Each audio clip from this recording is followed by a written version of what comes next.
Moving on to the next task. Now I'll show you how we can control this robot using our cell phones.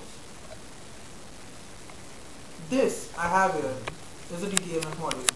As I told you before, DTMF stands for dual tone multiple frequency, and it uses the same technique as is used by our normal everyday use cell phones. This is a DTMF module. I can connect this to the microcontroller board. Then this is a cell phone connector.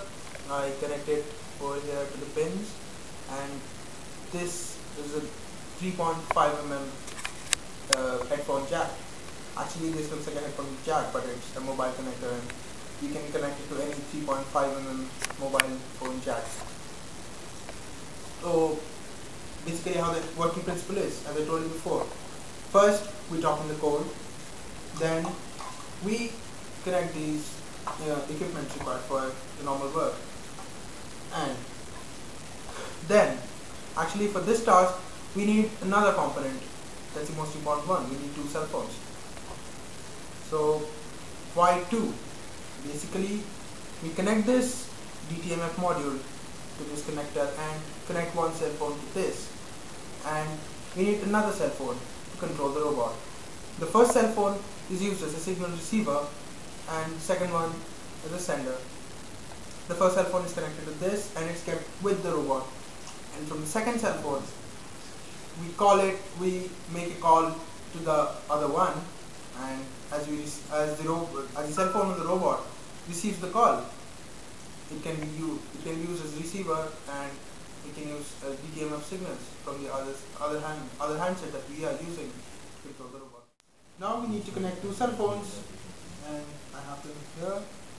We connect one cell phone to this card and keep it here. Now I take my controller cell phone, and as I told you before, the process is, let me repeat it. I make a call to this phone and pick the call using this phone, and after that I can press any button on this to control the robot accordingly as per the program. According to my program which I have written, the default controllers are: we press 2 for moving forward, 8 for moving back, 4 for moving left, 6 for moving right, and 5 for stop. Let's see how the mobile controlled robot actually works. We already have the receiver cell phone connected to the microcontroller board, and this is my controller cell phone. I make a call from this cell phone to the receiver cell phone. Let's do it.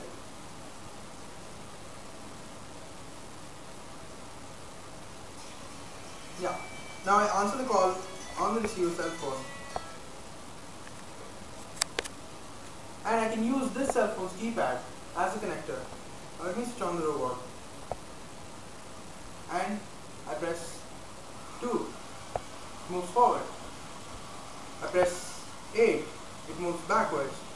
Now I press 6, it moves right, then press 2, forward, again 4, moves left and forward, then I press 5, it stops.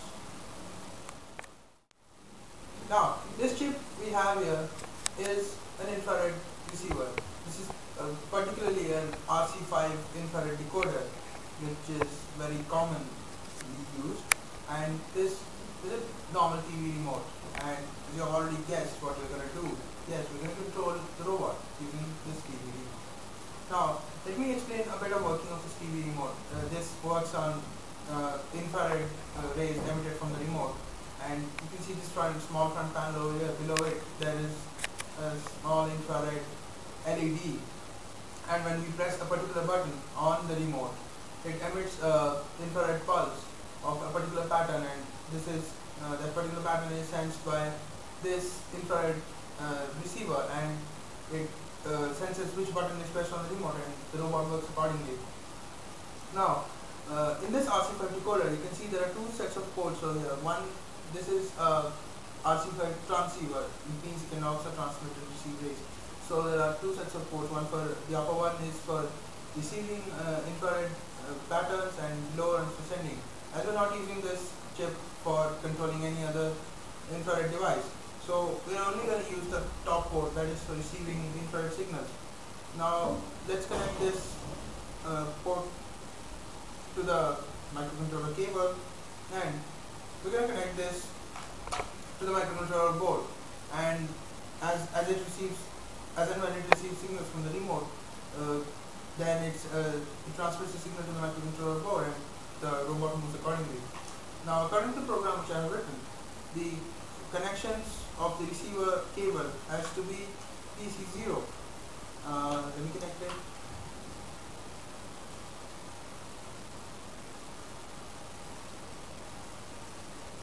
Yes, it's connected to PC0. Now, according to the program, if I press 2 on the remote, the infrared receiver decodes the signal and recognizes that I have pressed 2 on the remote, and such the robot moves forward. And similarly, if I press 4, it moves left. If I press 6, it moves right. For 8, it moves backwards, and 5, it stops. Now let's place the infrared receiver properly on the robot so that it can receive signals properly from the remote, and there is nothing between the receiver and the remote to obstruct the infrared signals. I take the remote, we switch on the robot, and I press 2 to move forward. Now I press 8, it moves backwards. I press 4, it moves left, and again 2, it moves forward. I press 6, it moves right, then 2, it moves forward. Now I press 8, it moves backwards, and 5, stops. There are two things this robot can do, but for which I cannot show the working of. The first thing is a PC controlled robot, and the other one is swarm robotics. So let's do the first thing, PC controlled robot. Now let me tell you why I can't show this, because for PC controlled robot we need a USB to serial adapter, which is basically a DB9 adapter, and I do not have that, and it's not available too easily. So I'll just tell you how we do it. First, we connect this USB cable to the DB9 connector, and we also have the serial cable connector, UART connector, as I showed you before. So it's here. Now this USB cable is connected to the DB9 connector. After that, you can see this is the serial port. The serial port is connected to the other end of the DB9, and we connect this serial cable to the UART port on the microcontroller board. Now, I told earlier that UART is a communication protocol between the personal computer and the microcontroller board. As you can see, we have already done it a lot of times. We connect this connect to the microcontroller board using USB, but this USB connection is basically not a data transfer connection, or it's only used to send the program or the code written from this to the microcontroller board. It cannot be used as a two-way signal transfers. So in that case, we need a UART connection. So we can only control the robot from the personal computer using a UART. For that, we need a DB9 connector. Now, coming to swarm robotics. Swarm robotics, as you must know, is the robotics of group of robots that work together to do a collective task. Now we use this thing. This is a radio frequency receiver and transceiver. I mean a radio frequency transceiver. So this is used to receive signals and send signals to other robots who have this same RF transceiver connected to the microcontroller board. Now we can connect it to the microcontroller board, and we can use the code written, but I can only do that if I have 2 or more robots, as I have only 1. So I cannot show you the working. But I did this during my internship. We had about 15 to 20 robots, so we could do it very easily. We did a lot of tasks using swarm robotics.